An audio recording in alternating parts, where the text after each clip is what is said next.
پێویستە کۆمۆرۆڤ لە ڕەوشەنبیر و خەباتکارێن خۆیان خودی دەرکەوە.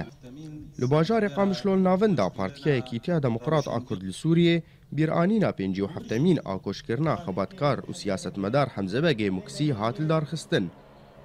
حەمزە بەگ di sala 1892 de li gundê Muksê il bajarê Gewaş di dema dewleta Osmanî de ji dayîk bûye.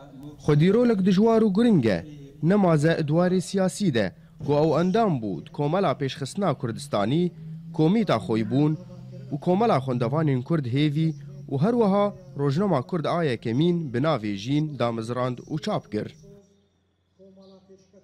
Ev li hengê ku jiyana xwe bi tevayî di xizmeta Kurdîtiyê de bûrand ku li wêje û edeba Kurdî û wiha li xebata siyasî bi xwedî derket.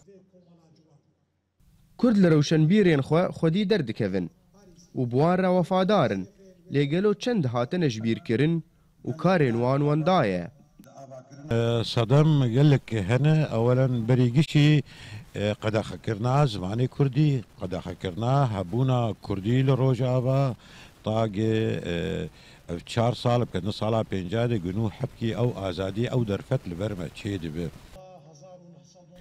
حەمزە بەگ tevlî serhildana bedlî sêd sala 1914 de bû û ji ber karî wînî dijwar û girîng biryara bidarvekirinê derheqî wî de hat standin. حەمزە بەگێ موکسی ji bo çalakî û xebatên xwe gelek dijwarî li ser destê dewleta Türk dîtiye.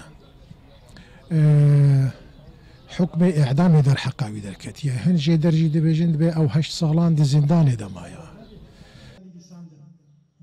حەمزە بەگ di pêncê mehan çaran de sala 1958 de li bajarê Hesekê jiyana xwe ji dest da. Endezyar Newaf Abdullah û hin hevalên wî gora wî nûjen kirin li gundê Dugurê li gundewarê Tirbespiyê. Bîranîna 57mîn a nivîskar û xebatkarê Kurd Hemzayê Begê Muksî li bajarê Qamişlo hatil darxistin.